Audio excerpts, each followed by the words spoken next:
kita mempunyai dinamika watak. Kenapa? Karena watak itu, saya ulang sedikit dulu ya, genetik, bawaan, turunan. Ya, sesuai dalam surat Al-Isra ayat 84. Bismillahirrahmanirrahim.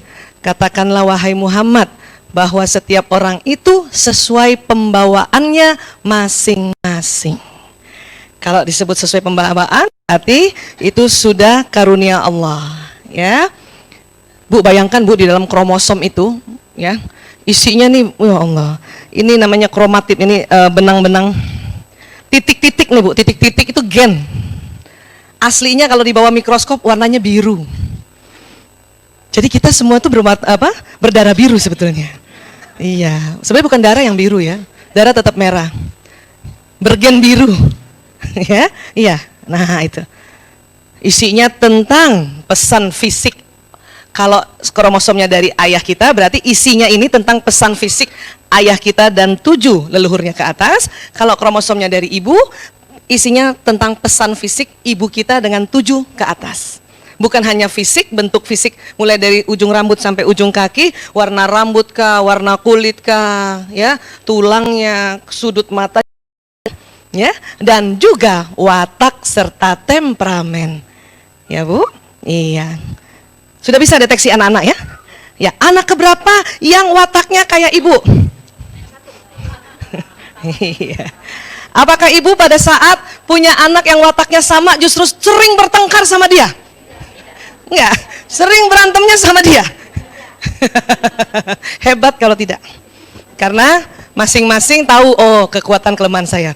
Tapi kebanyakan malah bertengkar. Kenapa? Sama. Kenapa? Bagaikan bercermin. Orang kalau bercermin yang dilihat salahnya dulu nggak Bu? Ih kurang ini, ih kurang ini, ih kurang ini, ih rambutnya keluar. Jadi kalau kita bercermin dengan watak anak kita yang sama, ya, kita gemes banget mau memperbaiki watak itu. Padahal sebetulnya kita melihat kita juga di depan itu. Makanya seringnya bertengkar. Makanya kalau sampai tidak banyak konflik, wah itu luar biasa. Berarti ibunya yang handle perasaan. Pengennya sih gue benerin. Tapi alhamdulillah tiap hari taklim. Masya Allah ya. Itu bedanya dengan yang tidak taklim. Kalau tidak taklim, wah, bisa begitu. Padahal yang dimarahin begini kan, ini 3 ke sini. Makanya kalau marahin orang jangan begini Bu, begini. Kalau begini balik 3. Nah, kalau begini balik 4. Kalau begini total buat dia. Ya baik. Kembali saya ulang sedikit karena kita basicnya mengenal tubuh manusia ya. Otak terbagi 2, terbagi 2-nya begini, ada kanan, ada kiri. Setiap belahan, otak besar ya ini ya, kemudian terbagi 4. Yang kanan ada 4 bagian, yang kiri ada 4 bagian. Ya, otak warnanya bukan begini, ini hanya memudahkan saja. Dan di dalamnya berisi sel otak atau neuron. Ini banyak sekali, ada 100 miliar. Watak Allah letakkan posisinya di sini. Di sini. Namanya lobus parietalis. Jadi neuron yang ini di sini itu isinya program watak kita. Apa saja isinya Bu Aisyah? Hasrat di situ. Apa saja kekuatan di situ. Apa saja kelemahan di situ. Berapa jenis sebetulnya watak kita? Ya 1 karena dari turunan ayah, 1 dari turunan ibu, berarti 2 jenis. Apakah dua-duanya sama dominan? Tergantung perseteruannya. Pada saat telur ketemu sperma pertama kali. Ada orang wataknya ya 50% jadi nggak dominan. Ya, ada orang ada watak dominannya 70-80% tipenya begini, kombinasinya tipenya begini. Ya. Makin umur kita masih muda atau mungkin waktu kita TK ke SD, makin gampang mendeteksi watak. Kenapa? Karena masih jelas ya pesan yang di sini jalan di perilaku kita. Bagaimana caranya? Yang ada di sini, program ini nih, jalan ke batang otak, ke leher, jalan ke sumsum tulang, jalan ke seluruh tubuh. Jadi, watak itu sudah ada sejak manusia lahir. Bahkan sebetulnya pada saat pembentukan otak dalam rahim seorang ibu, ya, sudah selesai wadahnya, Allah berikan programnya, kemudian ditiupkan, pada saat ditiupkan ruh, teraktivasi programnya. Bahasa sekarang itu Bu, aktivasi. Iya, kan beli gadget tuh, kan ada program fiturnya kan, belum bisa nyala kalau nggak diaktifasi atau nggak di-charge dulu tuh hari pertama, sekian jam, kan gitu. Nah, setelah teraktivasi, program yang ada di janin sudah nyala, maka gerakan janin sesuai watak janin itu. Mungkin waktu itu kita belum belajar, jadi nggak rasa ya? Atau mau hamil lagi? Untuk ngetes, nih kira-kira nih anak yang sekarang wataknya apa nih? Ayo, ada? Masa nggak ada Bu? Ikan masih muda semua. Saya lihat muka-mukanya umur 30 lari. Lari 50 tahun. Nggak jalan lagi. Ya, ya seperti itu. Nah, kalau seumuran kita gini, ya, Ibu berapa sih umurnya Bu? Bener kan 30 kan?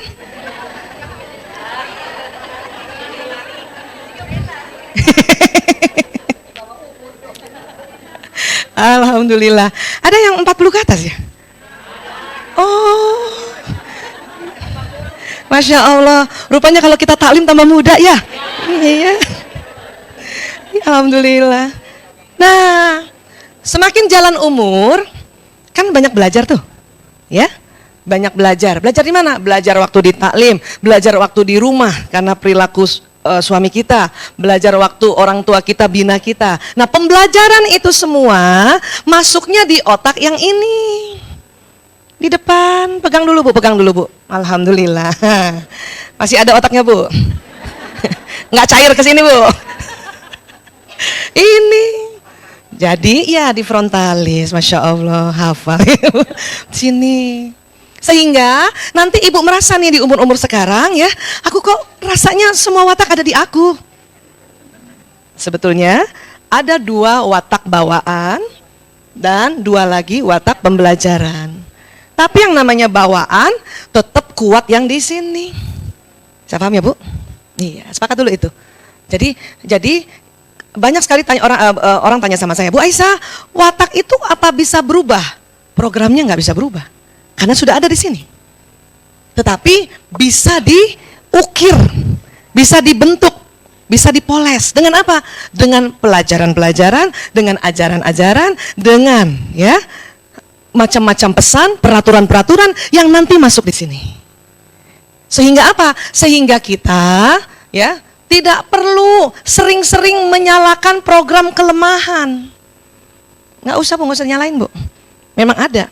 Tapi kalau Ibu bisa ya mengurangi program kelemahan atau bahkan nggak usah disebut-sebut program kelemahannya, disitulah mengalir pahala, disitulah dilihat bahwa kita berikhtiar susah payah untuk kelemahannya tidak dinyala-nyalakan gitu. Ya, iya. Sepakat dulu itu, boleh? Iya. Baik, sekarang masih ingat siapa yang tipe utamanya penonton? Pernah waktu itu memilihnya penonton ya? Iya. Pernah juga memilih penulis skenario? Pernah ya? Pernah juga pilih sutradara ya? Pernah juga pilih artis? Artis yang dadakan ya, bukan artis yang nanti mainnya 3 bulan ke depan, lain lagi itu. Karena semua orang kalau ditanya pengen banget pilih jadi artis, nggak tahu kenapa ya. Iya, padahal yang banyak uangnya produser, cuman nggak ada pilihannya. Baik, kita ulang sedikit ya sebelum masuk ke ya. Nah,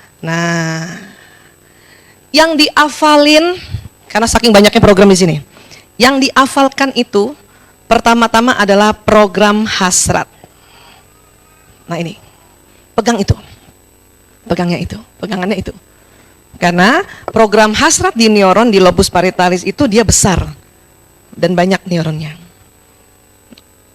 Bila teman-teman, bila ibu-ibu pada saat waktu kuis dulu, jadi dulu saya ingatkan sedikit ya, barangkali ada yang baru hadir.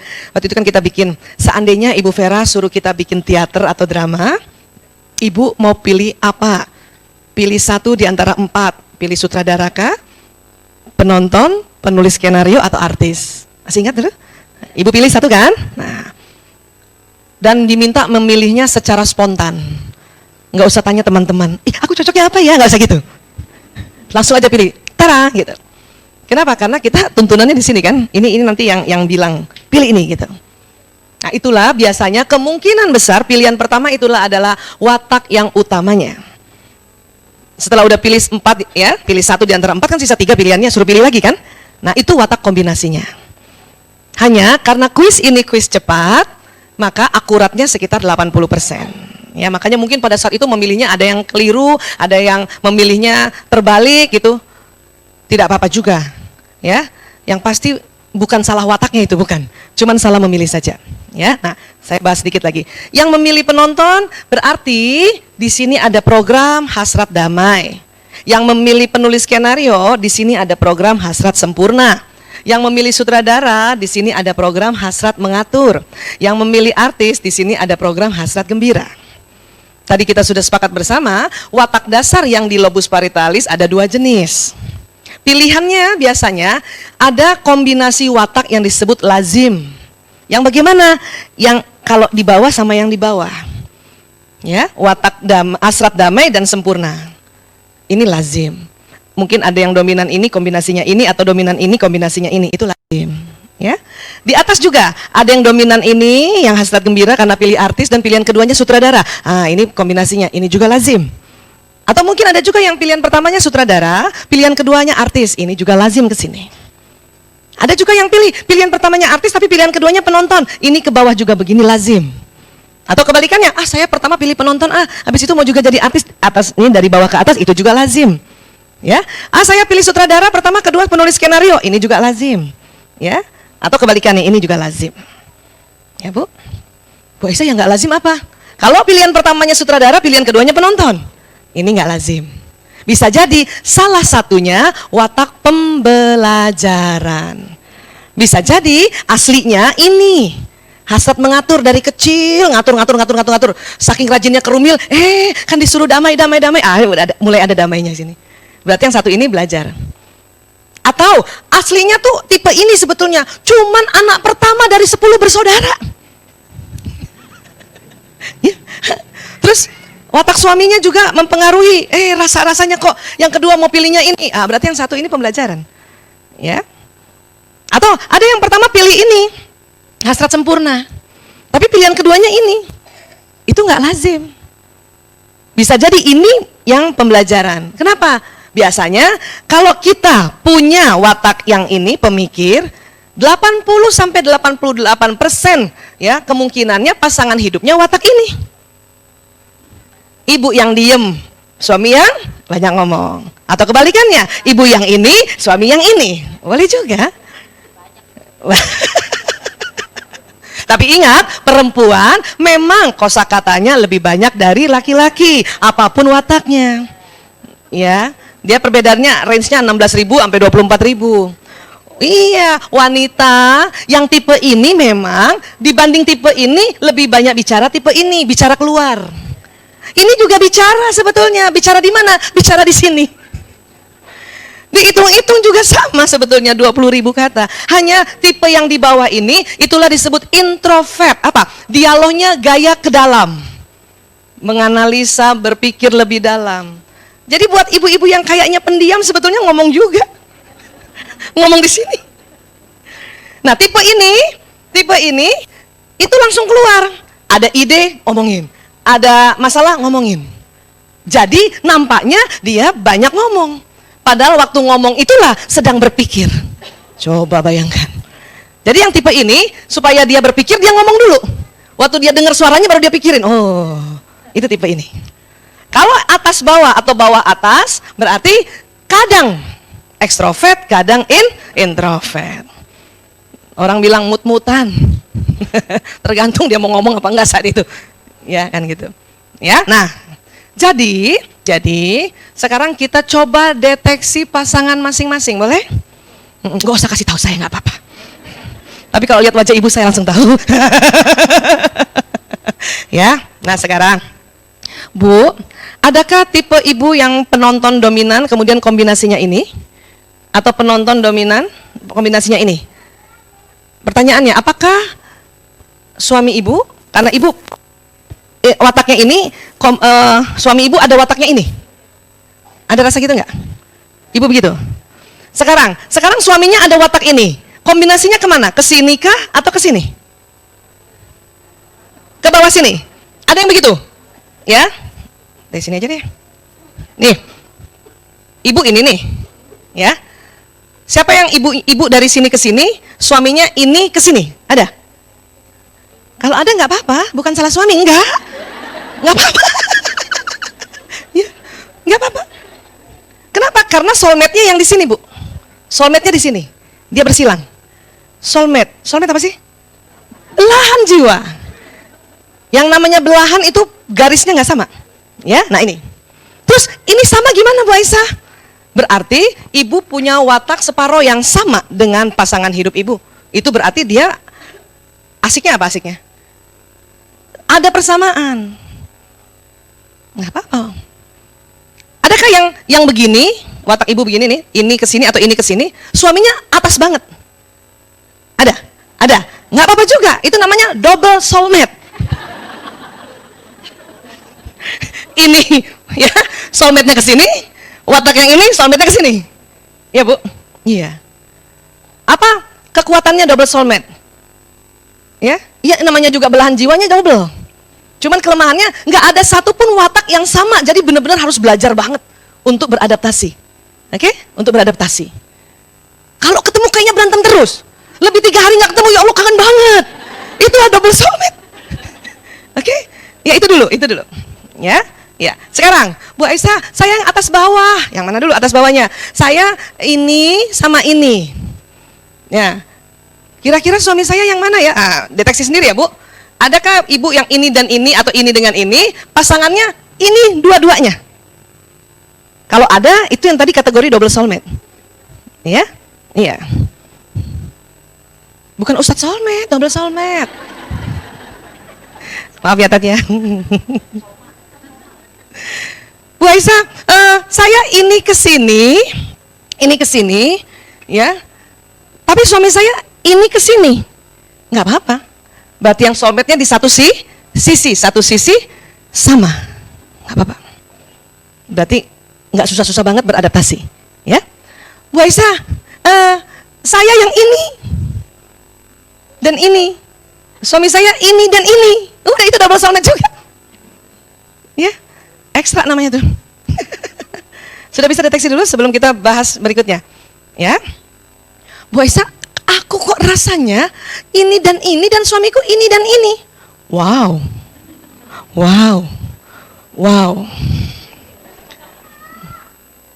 Ibu langsung mau ganti gitu. Tenang, Bu. Kategori yang begitu juga masih lazim. Tapi memang persentasinya sedikit. Ya, kalau yang soulmate tadi bersilangan itu 80-88%. Oke, kalau yang sama persis itu cuma 10-12%. Ada nggak yang sama persis, Bu? Itu lazim loh, Bu. Cuman memang sedikit. Coba di-elaborate lagi, dipelajari lagi. Bisa jadi sebetulnya nggak sama persis wataknya. Ya, Bu Aisyah, budaya dan pola asuh letaknya di mana ya? Kita ulang sedikit. Budaya dan pola asuh letaknya ya di sini juga. Pekerjaan di mana letaknya? Di sini juga. Coba Ibu bayangkan, wataknya di sini sudah watak yang pemikir, yang sempurna atau orang bilang melankolis. Kemudian lahir di Solo dan besar di Solo. Dari kecil diajarkan menari. Kira-kira melankolisnya kayak apa? Tentunya lebih lembut lagi karena budaya mempengaruhi, oke? Iya. Saya Bu Aisyah melankolis juga karena saya pilih penulis skenario, berarti saya pemikir, oke? Tapi saya lahir di Medan, besar di Medan. Kayak mana tuh Bu Aisyah? Kayak mana? Di sini budaya Medannya. Tetap juga pemikir, tapi tetap ada budaya Medannya. Beda dengan gayanya Solo. Itu katanya Ibu tadi. Maka menjadi Mas Rinto Harahap. Iya. Bisa paham perbedaannya, Bu? Jadi klasifikasi watak sebetulnya Allah kasih hampir mirip di sini. Yang membedakan selalu di sini apa? Budaya, pola asuh karena keluarganya beda. sekolahnya beda, di situ lain lagi. Tempat taklimnya beda, gitu. Aliran fahamnya beda, di sini dia. Ya, iya. Sudahlah watak yang sutradara yang hasratnya mengatur atau yang disebut koleris. Madura pula. Dan maaf, tentara. Kelihatan betapa tambah kolerisnya. Iya, itu bisa kebayang gitu ya perbedaannya ya. Jadi, yang kita mau cari sebetulnya beradaptasi dengan watak yang di sini. Kalau budaya nanti bisa dipelajari. Ya, sepakat ya? Iya. Bu Aisyah, katanya jodoh itu kan takdir. Iya. Tapi takdirnya terbagi dua. Yang qadar, yang basic, dan yang kodok, yang aplikatif. Apa? Takdir qadarnya itu karena berada di sini. Watak pemikir atau melankolis itu sebetulnya bertakdir qadar dengan jodoh yang watak gembira atau sanguinis atau yang pilih artis. Itu takdir qadarnya. Tetapi ibu boleh pilih mau sanguinis Jogja atau sanguinis Bugis. Boleh pilih itu. Bisa paham maksudnya yang dipilih gitu? Nah itu, boleh pilih. Tetapi tanpa kita sadari, takdir qadar kita mencari soulmate wataknya. Bahkan saya sering bilang sama ibu-ibu, Bu, ya, kalau ibu bertengkar terus sama pasangan hidup ibu sama suami ibu, dan ternyata itu hanya karena perbedaan watak, ya. Terus kemudian ibu mau ambil keputusan bercerai, Bu, biasanya insya Allah betul, dapatnya wataknya gitu lagi. Cuman casingnya aja yang beda. Tetapi wataknya sama di sini, ininya yang beda.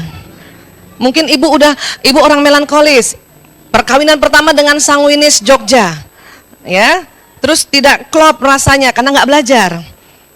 Saya mau cari orang Kalimantan, dapat, wataknya sama juga. Unik ya. Itulah yang disebut takdir qadar. Dia bawah sadar otak kita mencari. Saya tipe yang penonton, Bu, yang damai nih. Ya, makanya di mobil tidur aja. Untung panjang perjalanan dari rumah ke sini, apalagi tadi subuh udah jalan kita ya. Udah panjang banget, ya.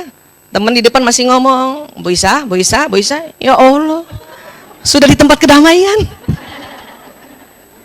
Saya nggak bisa jalan telurus tuh, Bu. Iya. Dapat suami tipe yang sutradara, tipe pengatur. Betul. Saya dulu kalau ketemu teman kuliah laki-laki yang sama wataknya, itu nggak deg-degan. Malah hanya berteman saja. Tahu sama-sama tukang tidur. Sama-sama orang damai, nggak deg-degan. Pada suatu ketika suami saya dulu belum jadi suami ya, pas dia datang lewat itu kepala, ya Allah.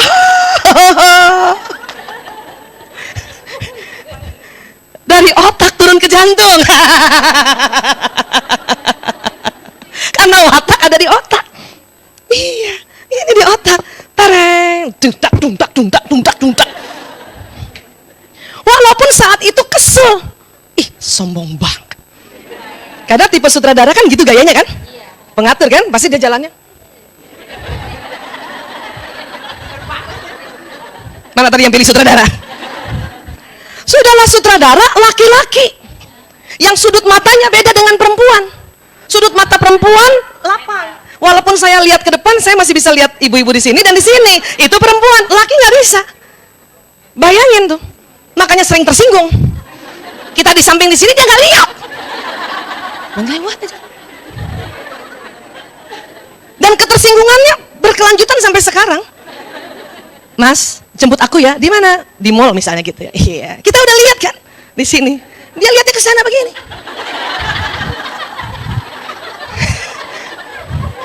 Ibu, saya tersinggung double. Masa segini gini nggak lihat? Karena laki-laki tidak bisa panjang ininya, nggak bisa dia begitu. Kita berdiri di situ, cakep. Kita udah begini. Dia nggak lihat. Udah gitu watak koleris. Yang jalan nggak nunduk.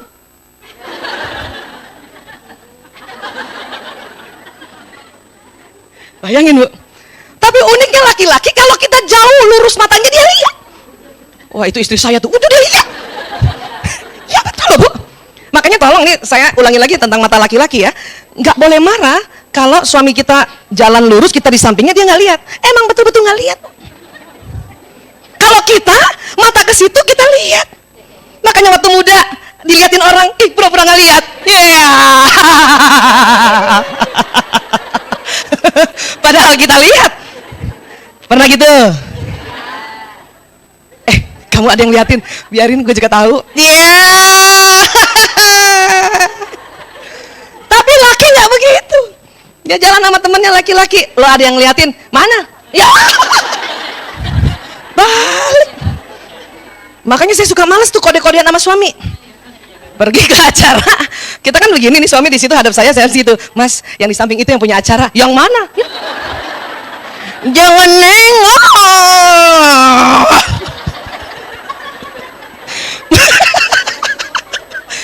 Pas yang mana muka orang itu di sini? Memang nggak lihat Bu, emang nggak lihat. Makanya kodenya nambahin, Mas 10 menit lagi nanti baru nengok ya. Yang di samping kanan yang punya rumah. Oke. Udah pergi orangnya. Salah lagi. Itu posisi udah ya 10 menit diganti orang. Yang itu bukan. Yang mana kamu bilang? Udah pergi. Nanti bertengkarnya gara-gara gitu Bu. Ya Allah. Gak usah berantem lagi gara-gara gitu ya. Kalau suami kayak gitu bangga amat. Ya Allah, laki banget. Bisa paham Ibu, yang namanya jodoh itu namanya takdir. Tapi dia terbagi dua. Takdir qadar dan qada juga. Boleh pilih kok Ibu. Seapapun Ibu pilih, qadarnya Ibu nih, kadarnya Ibu nih, tetap memilih yang kebalikannya. Ya. Pasti kebalikannya. Apakah satu sisi, apakah dua sisi? Ya. Jadi kita pahami dulu itu konsep itu. Kok udah tahu Bu Aisyah? Oh, ini penelitian lama ini. Lama penelitiannya ratusan tahun. Ya, ya.